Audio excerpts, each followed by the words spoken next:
Score check muna tayo dahil nag-tie kami sa nagdaang round, parehas kaming madadagdagan ng puntos. Ang score ngayon, 3-2. Sa round 5 ng Kusina Battle, pagalingan naman kaming dumiskarte sa pamimilit sa palengke. Bukod kasi sa pabilisang mamili, palakihan din kami ng matitirang sukli sa challenge na ito. So pagkatapos naming maglinis ng tilapia at magdebon ng bangus, magluluto kami ngayon ni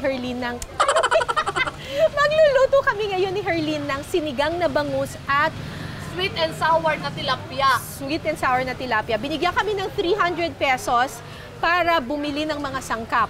Kagaya ng mga gulay at mga konti pang mga kailangan. Okay, let's do it!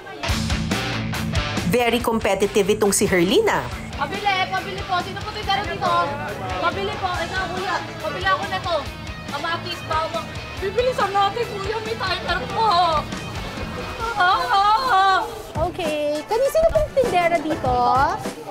Okay, game. Kuya, kunin mo na. Tapos, ano mo. Okay. Kuya, kunin mo na to. Tapos, meron kang sibuyas. Kuya, ilagay mo lang, tapos timbangin mo lang mamaya, ha? Kuya, bilangin mo na kagad yan. Kangkong. Kangkong ba to? Ang kangkong, Bi. Kuha mo ang kangkong, Bi. Bi, dali mo. Patuloy sa akin na. Ang pangit, Bi. May isa-isa pa eh. Bi! Kuya, oh. Kangkong. Okra. May talong ka? Ano pa, kuya? Bisa mo ba? Anong lulutuin ko? Sindula ako ba? Kangkong, kamatis.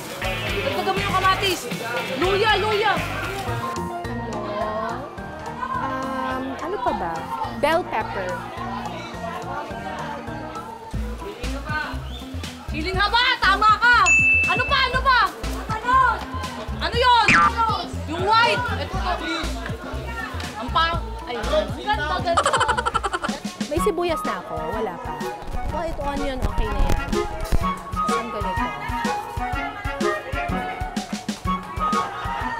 Yan. Timbangin mo na yan.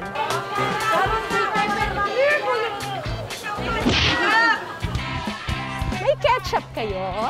Ketchup. Yung tomato ketchup.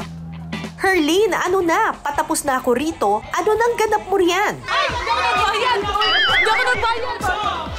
Kasabay ako! Hindi ka nagbayad! Magkano? 200. 100 na pera mo! Kano? 120, ma'am. Nabalos pa. Panigang ba? Halo na ako. Isang luya. Magkano yan? Tapos na! Dahil mo sukli ko, bibili pa akong palamig. Halo na ako. Ate, sukli!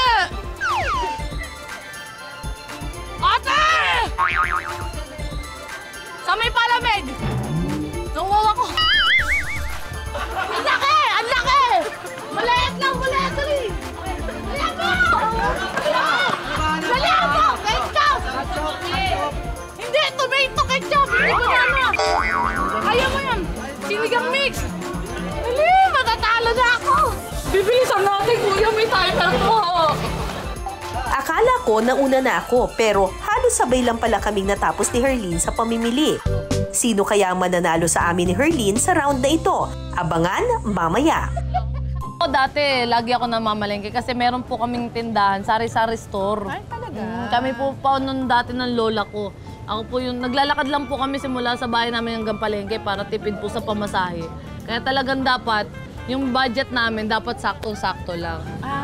So, kung ano lang po yung nalista namin, bawal na po kaming sumobra dun sa kung ano yung bibili namin. Kaya, marunong po kami mag-budget ba? Well, ako marunong ako pumunta sa palengke pero hindi ako marunong tumawad. So, hindi na talaga ako tumawad.